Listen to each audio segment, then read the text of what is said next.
ఓ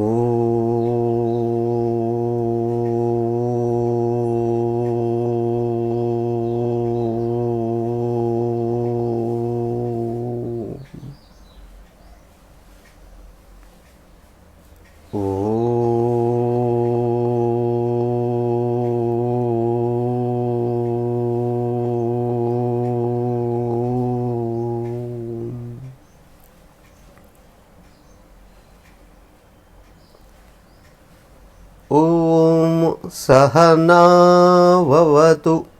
సహనౌ భునక్తు సహ వీర్యం కరవావహై తేజస్వినావధీతమస్తు మా విద్విషావహై.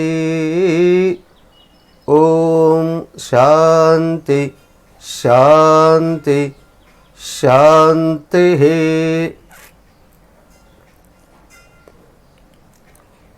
ఓం సదాశివసమారంభాం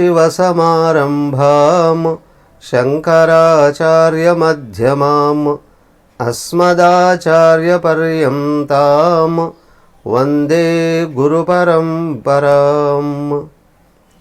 హరి ఓం.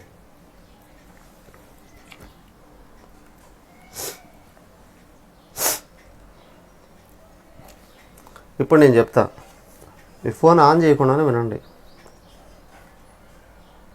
మీట్లోనే ఉండి వినండి, మనసులో చెప్పుకోండి. ఏకాంతే సుఖమాప్స్యతాం పరతరే చేతః సమాధీయతాం పూర్ణాత్మా సుసమీక్ష్యతాం జగదిదం తద్భాదితం దృశ్యతాం ప్రాక్కర్మ ప్రవిలాప్యతాం చితిబలాత్ నప్యుత్తరైశ్లిష్యతాం ప్రారబ్ధం త్విహ భుజ్యతాం అథ పరబ్రహ్మాత్మనా స్థీయతాం. ఏకాంతే సుఖమాప్స్యతాం జగదిదం పరతరే చేతః సమాధీయతాం. ఈ రెండు పదాల గురించి నేను చెప్పుకున్నాం. ఏకాంతంలో సుఖాన్ని ఆస్వాదించాలి. ఎలా? పరతరే చేతః సమాధీయతాం. అత్యంత ఎక్కువైనది, అన్నిటికీ ఆధారమైనది అయిన పరమాత్మ ఏదైతే ఉందో అదే అంతరాత్మగా గుర్తించి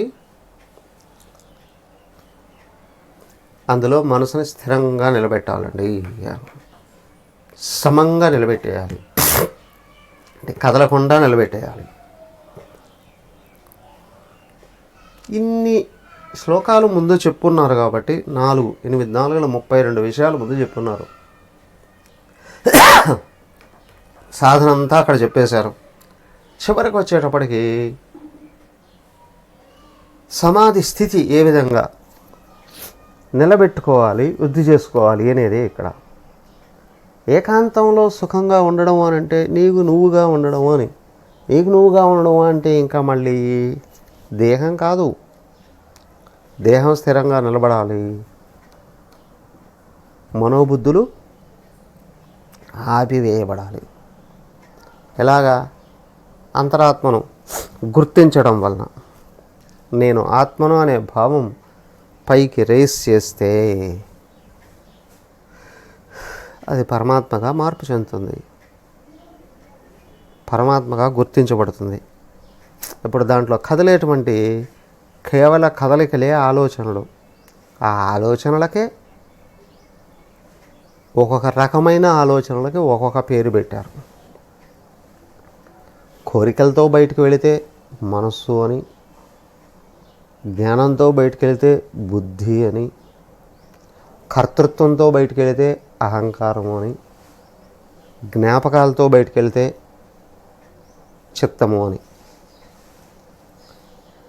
అయితే ఆత్మను గుర్తించడంతోనే ఈ 4 రకాల క్రియలు ఉపశమిస్తాయి. వాటిని ఆపాలి అనుకుంటే ఆగవు. ఆత్మను గుర్తిస్తే ఇవి ఆగిపోతాయి.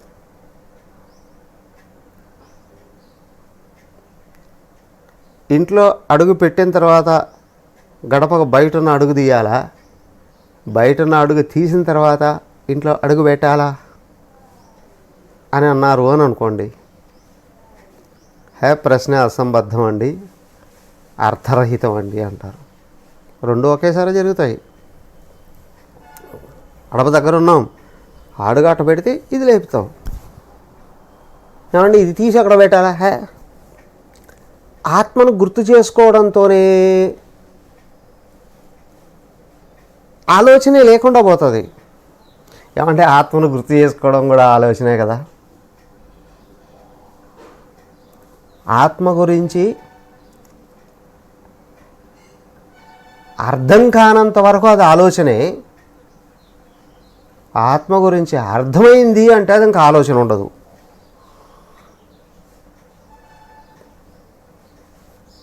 దానికి పూర్వం సాధన ఎంతో ఉండాలి. దానికి అన్నారు పరతరే చేత సమాధీయత, పరతరే చేత సమాధీయతాం సమాధి. అన్నిటికంటే ఎక్కువైందండి. పరమాత్మ. దృష్టి బహిర్ముఖంగా ఉన్నవాడికి పరమాత్మ ఎక్కడో అందనంత దూరంలో ఉంటాడు. దృష్టి అంతర్ముఖమై ఆత్మ అర్థమైతే నేను అనేది పరమాత్మ, మిగతావన్నీ దాని నుండి పుట్టినటువంటి భావాలే. శరీరం ఒక భావమే, ఇంద్రియాలు భావాలే, మనోబుద్ధులు భావాలే. ఎందుకంటే భావాలు ఉన్నంత వరకే ఇవన్నీ అస్తిత్వాన్ని కలిగి ఉంటాయి. భావాలు ఎప్పుడైతే పడిపోయాయో, ఉపశమించాయో, ఇవన్నీ ఏమీ కనిపించవు. దానికే ఈ నేను అనేది నువ్వు ఎప్పుడైతే గుర్తించావా మిగతావన్నీ ఉపస్థితి పొందుతాయి. అప్పుడు తెలుసుకోవాల్సింది ఏంటి అని అంటే ఈ నేను అనేది అందరిలో కూడా కామన్గా ఒక్కటే అయి ఉంది. పూర్ణ ఆత్మ సుసమీక్ష్యతాం. పూర్ణ ఆత్మ అంతటా అన్నింటిలో నిండి ఉన్నటువంటి దానినిగా ఆత్మను సుసమీక్ష్యతాం, బాగా సమీక్ష్యతాం, దగ్గరగా ఉండి చూడగలగాలి.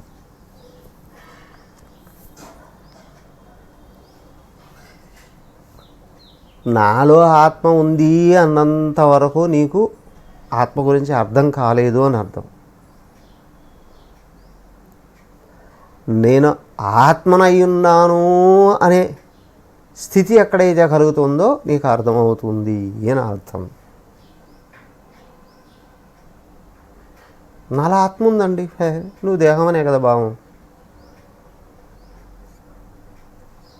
ఆత్మ ఎక్కడుంది? అంతటా ఉందండి. అంతటా ఉన్న దాంట్లో దేహం ఉంటుందా? బెత్తడు ఉన్న దీంట్లో అంతటా ఉన్నది ఉంటుందా? ఇప్పుడు అర్థం చేసుకోగలగాలి. దానికి ఏంటంటే చూడండి, కరెంట్ ఎక్కడుంది? వైర్ అంతా ఉన్నది కరెంటు.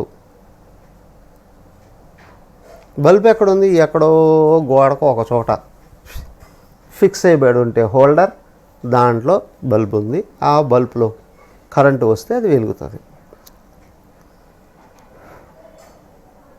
కరెంటు విశాలమైందా? బల్బు విశాలమైందా? లైట్ విశాలమైందండి. అడిగిన ప్రశ్న ఏంటి, చెప్పే జవాబు ఏంటి?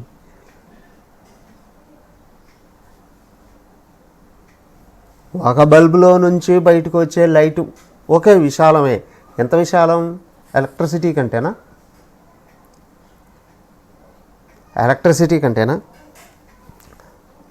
సో ఎలక్ట్రిసిటీ ఎక్కడుంది? అంతటా ఉందండి, భూమి అంతా ఉందండి. ఓకే, ఆత్మ ఎక్కడుంది? ఎలక్ట్రిసిటీ అయినా వైర్ ఉన్న చోట పాస్ అవుతుంది. ఆత్మ ఆకాశం కంటే 4 రెట్లు ఉంది. సరే, కానీ లోపల ఉందా లేదా? ఓకే, నీకు ఆ దృష్టిని బట్టి లోపల ఉంది కాదు, లోపల కూడా ఉంది.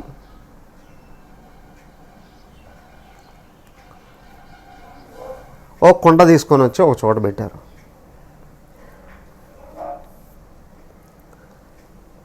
ఎక్కడ పెట్టా? ఖాళీ.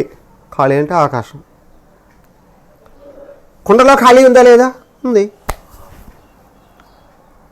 కుండ చుట్టూ ఖాళీ ఉందా లేదా? ఉంది. ఖాళీ అనబడే ఆకాశం కుండ లోపల ఉంది, కుండ బయట ఉంది. ఇప్పుడు అంతటా ఉన్న ఆకాశాన్ని ఒక ముక్క చేసి కుండలో పెట్టామా?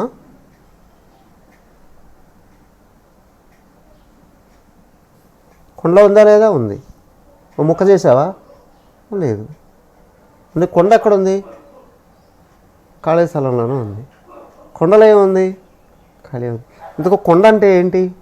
ఏం లేదండి, మధ్యలో ఒక పొర ఇట్లా వచ్చింది అంతే, మట్టి. కింద ఉన్న మట్టిని మెత్తగా కలిపి చక్రం మీద పెట్టి ఇట్లా రౌండ్ తీశారు. అవునా? అంతే. అది కూడా ఆకాశంలోనే ఉంది. ఆకాశం అంతటా ఉంటే ఇప్పుడు చూడండి, మీ ఊరు నుండి కొండ ఇంకొక ఊరికి తీసుకొచ్చారు అనుకోండి, అక్కడ ఆకాశం ఖాళీ ఉంటుందా లేదా? ఉంటుంది. అంటే మీ ఊరి నుండి కొండను తీసుకొచ్చారా? కొండలో ఉన్న ఖాళీని కూడా తీసుకొచ్చారా? ఖాళీ అంతటా ఉంది. ఆకాశం అనేటువంటిది అంతటా ఉంది. మనం పట్టుకోరు. దానికి ఆత్మ ఎక్కడుంది? అంతటా ఉంది. ఈ దేహం ఎక్కడికక్కడికైతే నడుస్తూ ఉంటుందో దీనికి లోపల బయట ఆత్మ అంతటా నిండి ఉంటుంది. ఆ కొండలో ఆకాశంలాగా అని పూర్ణ ఆత్మ సుసమీక్ష్యత. సుసమీక్షత.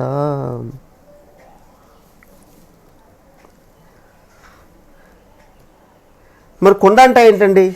ఒక మాట చెప్పనా? ఒకటి పెంకేనండి. మొక్క అయితే పెంకు అంటాం, కానీ అది ఒక ఆకారం ఉన్నప్పుడు కొండ అంటున్నాం. అవునా? అలాగే ఇక్కడ కూడా ఏంటి అని అంటే ఆత్మ సర్వత్రా ఉంది. ఆకాశంలో ఒక కుండ పెంకు అట్లాగా పైకి రౌండ్గా అందంగా ఉన్నట్టుగానే ఇదం జగత్ తత్బాధితం దృశ్యత. ఏమయ్యా? కనిపించే యావత్తు విశ్వము కూడా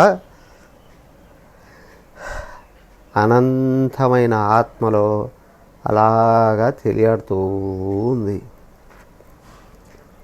ఆకాశంలో కొండ అటు కదులుతుంది, ఇటు కదులుతుంది, పైకి కదులుతుంది, కింద కదులుతుంది, అంతా ఆకాశంలోనే. అలాగే బ్రహ్మాండం అంతా కూడా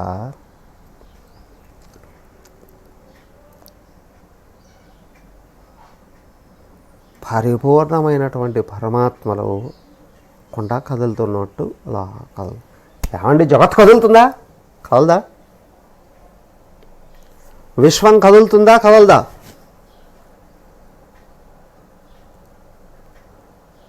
కదులుతుందా? కదలదా?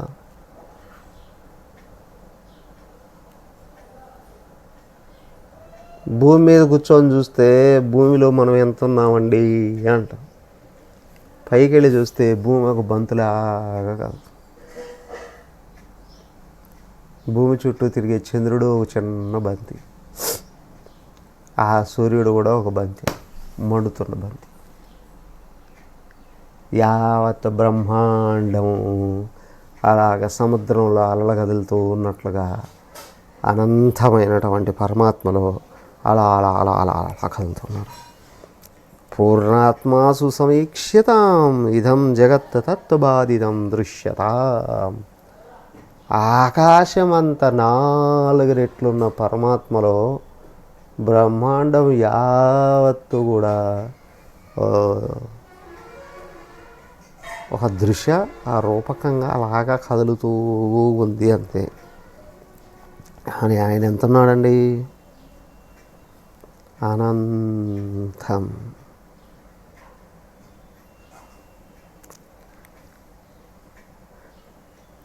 నువ్వు ఆత్మగా నిన్ను గుర్తించే కొద్దీ, ఆత్మరూపు దాల్చే కొద్దీ ప్రపంచం చిన్నదైపోతుంది. నువ్వు దేహంగా భావించే కొద్దీ నువ్వు చిన్నోడు అయిపోతావు.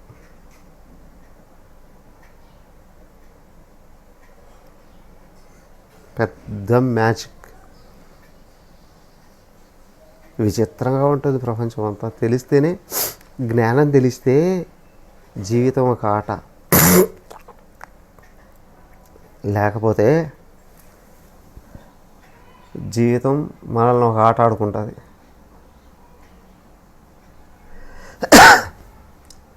అవునా? నేను చిన్నప్పుడు చూసేవాడిని, ఇంతకుముందు కూడా ఒకసారి చెప్పుంటాను. పల్లెటూరులో ఒక ఆయన తేలు కుట్టినా పాములు కుట్టినా పరిగెత్తుకుంటూ ఆయన దగ్గరికి వెళ్ళేవారు. ఆయన మంత్రం వేస్తాడండి. ఎయిర్గా ఆయన దగ్గరికి వెళ్ళి ఒక మాట చెప్పాలి. ఏంటంటే, తేలు కుట్టింది అనాలి. నాకు తేలు కుట్టింది అనకూడదు, అంటే సచ్చాడేవాడు. అవునా? దగ్గర తెలుగుట్టింది అంటూనే ఆయన కట్టుకున్న పంచె ఉంటుందే, ఆ పంచెని అట్లాగా చించి ఇంత పట్ట తీసి దాన్ని అట్లాగా చేసేది, ఏదో ముళ్ళు వేసి అది మెల్ల వేసేసేవాడు. వేసి నిన్ను కాదు కుట్టింది ఆ చెట్టుకో అని పక్కన ఏదో ఒక మొక్క చూపించనేవాడు. ఆ మొక్క నిలువెల్లా మాడిపోయేది, కాల్ చేసినట్టు మాడిపోయేది. ఏంటంటే ఈ విషయం దాంట్లోకి వెళ్ళిపోయేదట.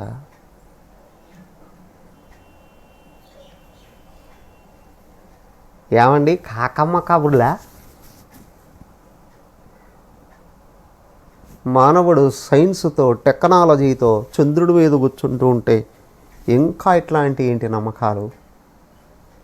అరే బాబు, జీవితమే ఒక నమ్మకం. ఆ నమ్మకం పాజిటివ్గా ఉంటే జీవితం సుఖమయం, నమ్మకం నెగిటివ్గా ఉంటే జీవితం నరకం. నీ జీవితంలో నమ్మకం లేదా, నీకు జీవితమే లేదు. నువ్వు చెడుని నమ్మావా, నాశనం. మంచిని నమ్మావా, క్రమంగా పైకి. అనా సంశయాత్మ వినశ్యతి అన అజ్ఞశ్చ అశ్రద్ధదానశ్చ సంశయాత్మ వినశ్యతి. నీ ఆలోచన ఏ నీ జీవితం.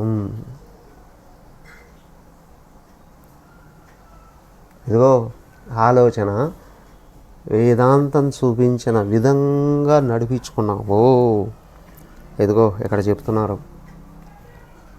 శాస్త్రాన్ని బాగా విని ఏకాంతంలో కూర్చొని బాగా మననం చేసుకొని నేను పరమాత్మ స్వరూపాన్ని అనుకుంటే సరిపోతుందా అండి? నమ్మకంతో అనుకో, సరిపోతుంది. వేరే ఆలోచన రానివ్వకుండా ఉంటే పడిపోతుంది. పూర్ణ ఆత్మ నేను అనేది పరమాత్మయే. ఈ నేను చేతనే బ్రహ్మాండం అంతా నడిపించబడుతుంది. ఈ నేనుకి ఎలా ఇష్టం ఉంటే ఈ బ్రహ్మాండం అంతా నటిస్తుంది. ఈ నేను వద్దు అనుకుంటే బ్రహ్మాండమే ఉపసంహరించబడుతుంది.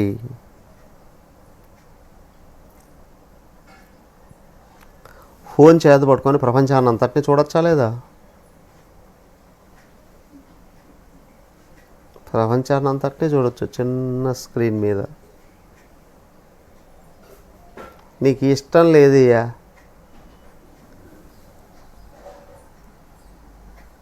అప్పుడు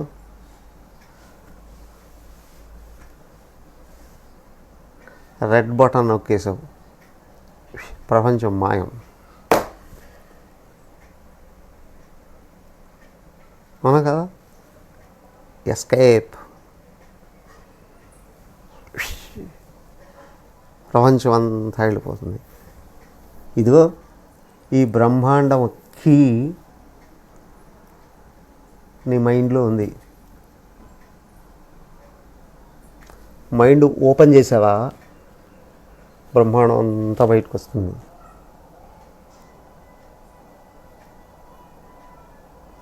మనసు క్లోజ్ చేసావా, బ్రహ్మాండం అంతా క్లోజ్ అయిపోతుంది. మనసును పాడు చేసుకున్నావా, బ్రహ్మాండం అంతా పాడైపోయినట్టు కనిపిస్తుంది.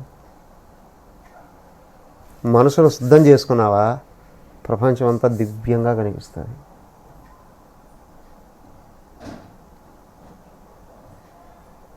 తాత్కాలికంగా అయినా సరే ఒకసారి మనసును మూసేద్దామని చూసావా, ప్రపంచమే కనిపించదు.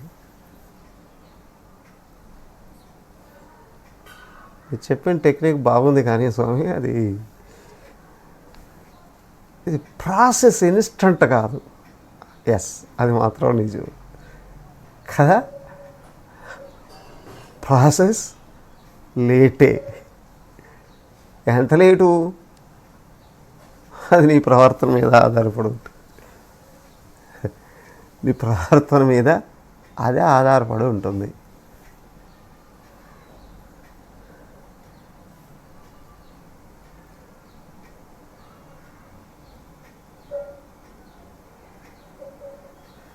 సో కాబట్టి ఏంటి ఏనంటే, దీన్ని క్రమంగా మార్చుకోవాలండి. దానికి ఏమన్నారు, అనేక జన్మ సంప్రాప్త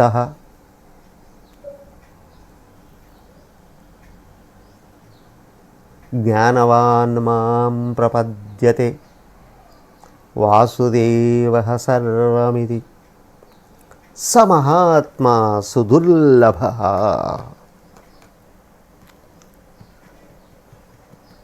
అనేక జన్మలలో చేసినటువంటి సాధన ఫలంగా జ్ఞానవంతుడు నన్ను పొందుతాడు. ఏమని, వాసుదేవః సర్వమితి సమహాత్మ సుదుర్లభ. యావత్తు వాసుదేవుడే అని తెలుస్తుంది. అన్యమైంది ఏమండి, అక్కడ అర్జునుడికి విశ్వరూపం చూపించాడు అని అంటారే, అలాగా మొత్తం ఆకాశం అంతా వాసుదేవుడు ఉన్నట్టుగా కనిపిస్తాడా?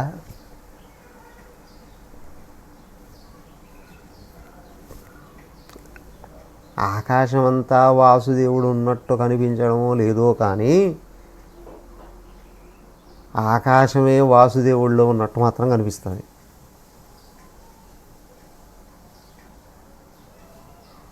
అవునా? యావత్తు బ్రహ్మాండం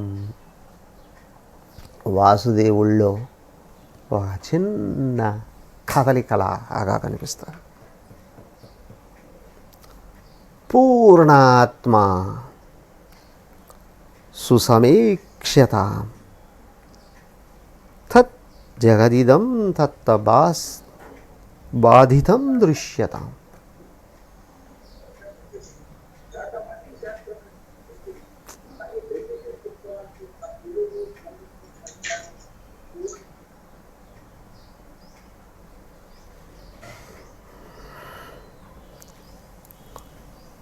పూర్ణ ఆత్మ నేను అనేదే ఆకాశానికి కూడా ఆధారం అయింది.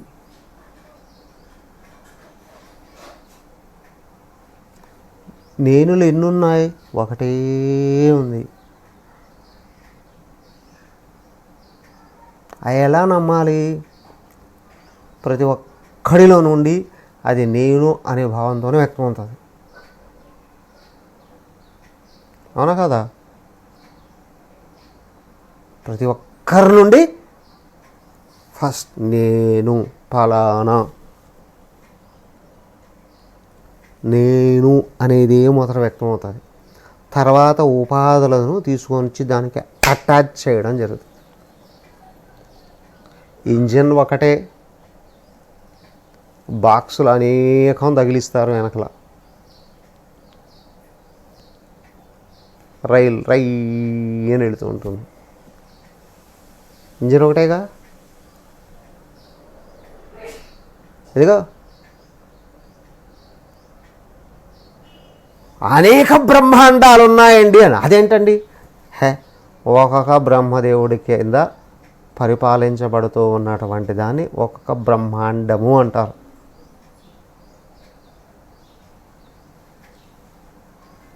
అవునా? ఒక్కొక్క జీవుడి కింద ఉంటే ఒక పిండాండము,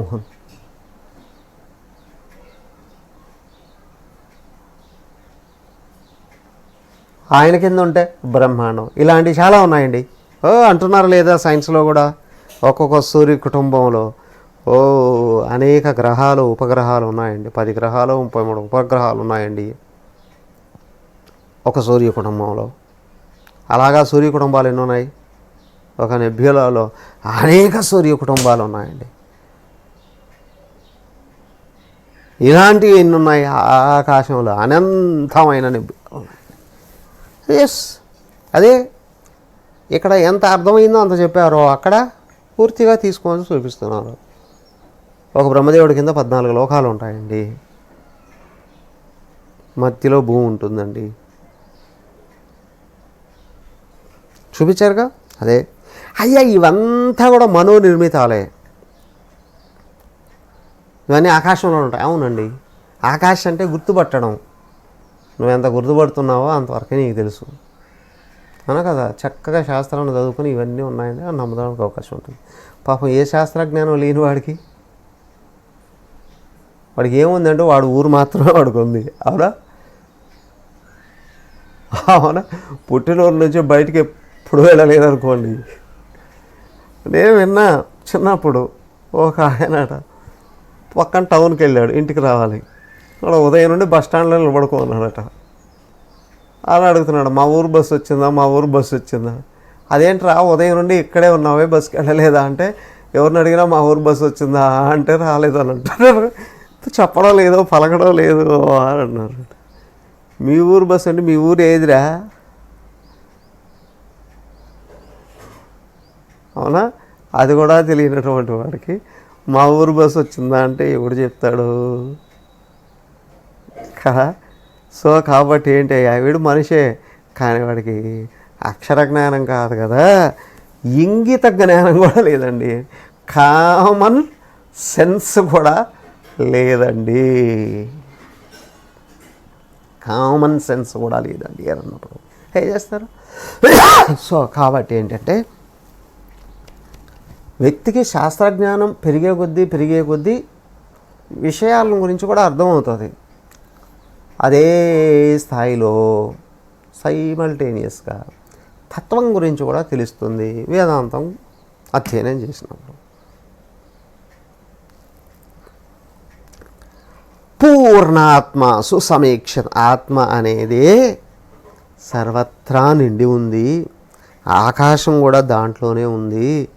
ఆకాశంలో ఉన్నటువన్నీ కేవలం దాంట్లో అలాగా మెరుపులాగా మెరిసి వెళ్ళిపోతూ ఉన్నాయి. కానీ అది మాత్రమే నిజమండి. దానికి అన్యంగా ఇక వేరేగా అస్తిత్వాన్ని కలిగి ఉండడానికి దేనికి అవకాశం లేదండి. సో చివరికి తేల్చబడింది ఏంటి అంటే, ఇక్కడ దేహాన్ని పట్టుకున్నవాడు ఈ ప్రపంచంలో బిలిబిలి తిరుగుతున్నాడు. అస్సలు నేను పట్టుకున్నవాడు బ్రహ్మాండం అంతా నాలో అట్లా కదులుతుంది అని అనుకుంటాడు. దీనికి దానికి ఎంత తేడా. సముద్రం ఇటు ఒడ్డుకి అటు ఒడ్డుకి ఎంత తేడానో ఇది జ్ఞానానికి ఆ జ్ఞానానికి. సరే, తమసోమా జ్యోతిర్గమయ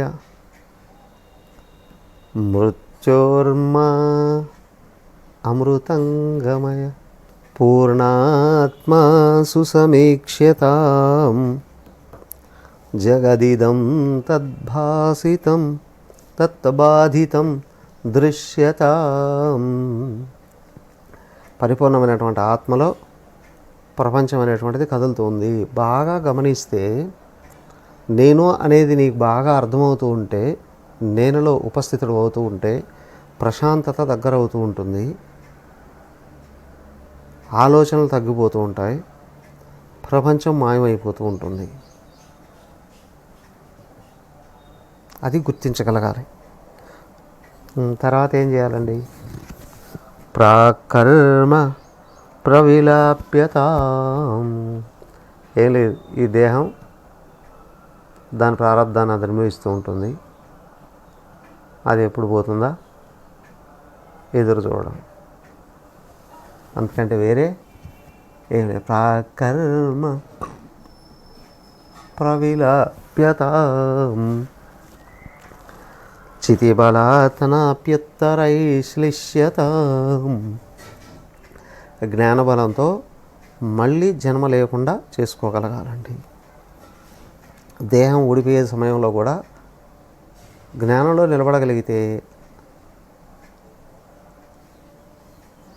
థాట్ పైకి రాదు. దేహం ఊడిపోయిందా ఇక మళ్ళీ జన్మ లేదు. కానీ ఇది ఎలా గుర్తించాలి? పడుకొని నిద్రపోతున్నాం అనుకోండి, ఆలోచనలన్నీ గజిబిజిగా ఉన్నాయంటే నిద్ర సరిగా పట్టదు. అలసపోయి మత్తులోకి వెళ్ళిపోయినా అలసట తీరదు. నిద్రపోయే ముందే ఆలోచనలన్నీ ఏకాగ్రం చేసి ఒక్క ఆలోచన మిగిలింది అనుకోండి, ఆ నిద్రంతా అదొకటే కంటిన్యూ అవుతూ ఉంటుంది. లేచేటప్పుడు కూడా అదే గుర్తొస్తుంది.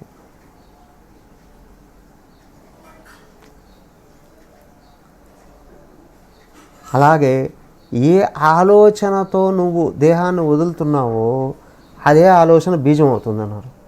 మరి గజిబిజిగా ఆలోచనలు ఉంటే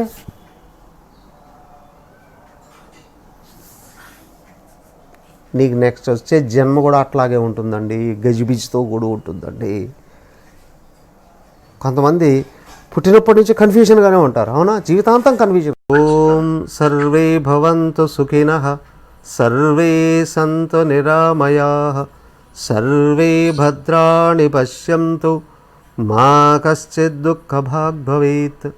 ఓం శాంతి శాంతి శాంతి. హరి ఓం. శ్రీ గురుభ్యో నమః. హరి ఓం.